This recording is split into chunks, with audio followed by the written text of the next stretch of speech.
नमस्कार दोस्तों, देखिए आप लोगों को मैं यहाँ वर्ब चैप्टर में, वर्ब क्रिया के चैप्टर में मैं आप लोगों को पढ़ा रहा हूँ helping verb, auxiliary verb. Auxiliary या हेल्पिंग वर्ब का मतलब होता है सहायक क्रिया। इसका मतलब होता है सहायक क्रिया।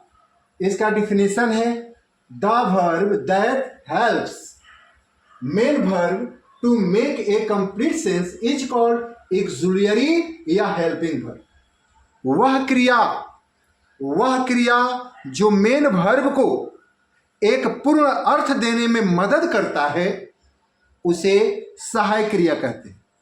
एक बार फिर सुनिए, वह क्रिया जो मुख्य क्रिया को एक पूर्ण अर्थ देने में, एक कंप्लीट सेंस करने में हेल्प करता है, मदद करता है, वह सहायक क्रिया कहलाता है। इन शॉर्ट, छोटा में सुनिए, वह क्रिया जो मुख्य क्रिया को पूर्ण अर्थ देने में मदद करता है सहायक क्रिया कहलाता है। जैसे देखिए, शी हैज फॉलन इल, वह बीमार हो गई है, वह बीमार हो गई है। तो इसमें यह जो है, यह हैज सहायक क्रिया है, और ये फॉलन, फाल का ये तीसरा रूप है, फाल का ये तीसरा रूप है। तो यह इसको, वह बीमार हो गई है या पड़ गई है, इसको सेंस का, इसको आप पूर्ण अर्थ देने में कौन मदद कर रहा है? ये। अगर यहां पर हाइड होता, अगर यहां पर हाइड होता तो था हो जाता। और दूसरी बात कि यह टेंस और वॉइस, इस सब के अनुसार इसका यूज होता है। यह यूज इस सब्जेक्ट पर भी निर्भर करता है कि यह सब्जेक्ट कौन सा है, टेंस कौन सा है, उसी के अनुसार यहाँ पर सहायक क्रिया होती है, और यह मेन वर्ब है, इसको ये हेल्प करता है। अब यहाँ देखिए, they are writing a letter, यह जो राइटिंग जो शब्द है, राइट जो शब्द है वो मेन वर्ब है, लेकिन यहाँ पर ये जो आर है वह सहायक क्रिया है। अगर यह राइटिंग के साथ आर है तो लिख रहे हैं, अगर यहाँ पर इज होता तो लिख रहा है, अगर एम होता तो लिख रहा हूं, अगर इस पे वाज होता लिख रहा था, अगर वेयर हो जाता है तो लिख रहे थे।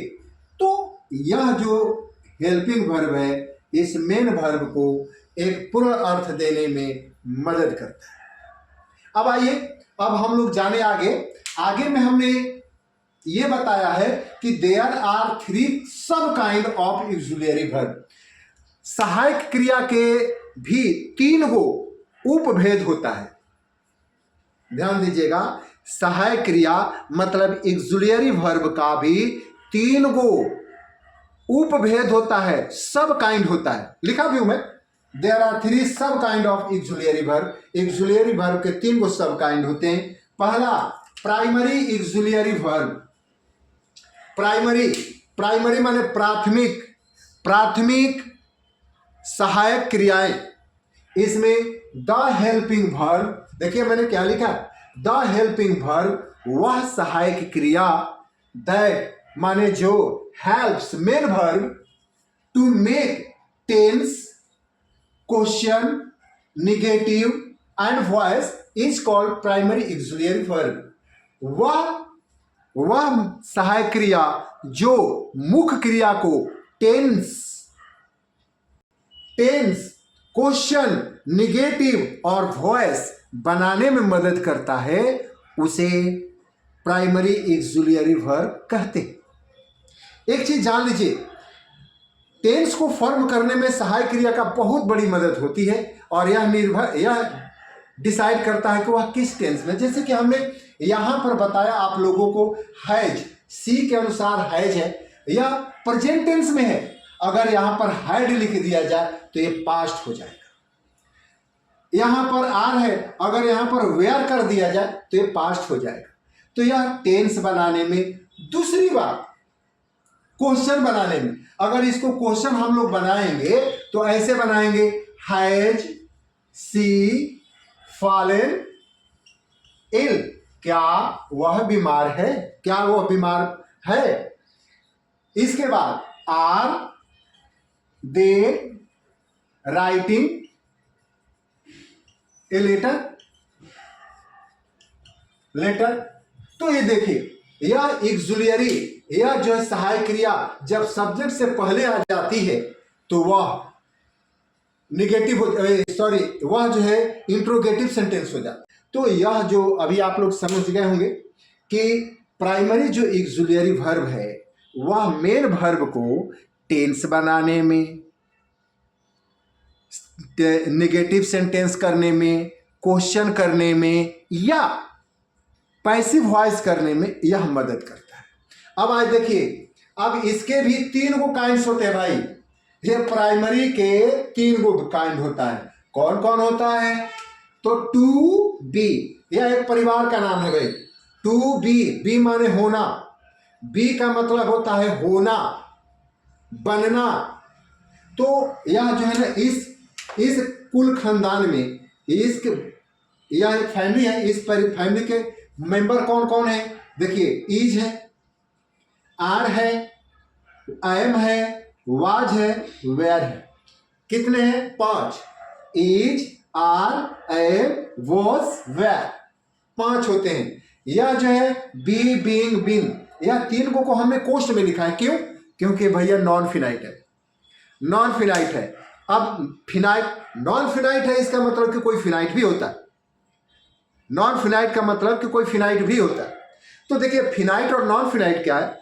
वह क्रिया, चाहे वो सहायक क्रिया हो, मेन वर्ब हो, कोई भी हो, अगर वो सब्जेक्ट को फॉलो करता है, मतलब कि जैसा सब्जेक्ट रहेगा वैसा अगर क्रिया आता है तो वह फिनाइट होता है। जैसे कि आई के साथ एम होता है, यू के साथ आर होता है, दे के साथ आर होता है, ही के साथ इज होता है ना। अगर इसी तरह तो यह जो है यह डिपेंड करता है कि आई है तो मैं एम ही लिखूं, ही है तो इज ही लिखूं, यू है तो आर ही लिखूं। अगर मैं यू के साथ इज लिख दूं, आई के साथ इज लिख दूं तो यह गलत हो जाएगा। तो यह फॉलो करता है। तो जो फॉलो करता है सब्जेक्ट को वह फिनाइट वर्ब है, और जो कोई भी सब्जेक्ट हो वह बेशर्म की तरह यूज होगा ही, तो वह जो है नॉन फिनाइट होता है।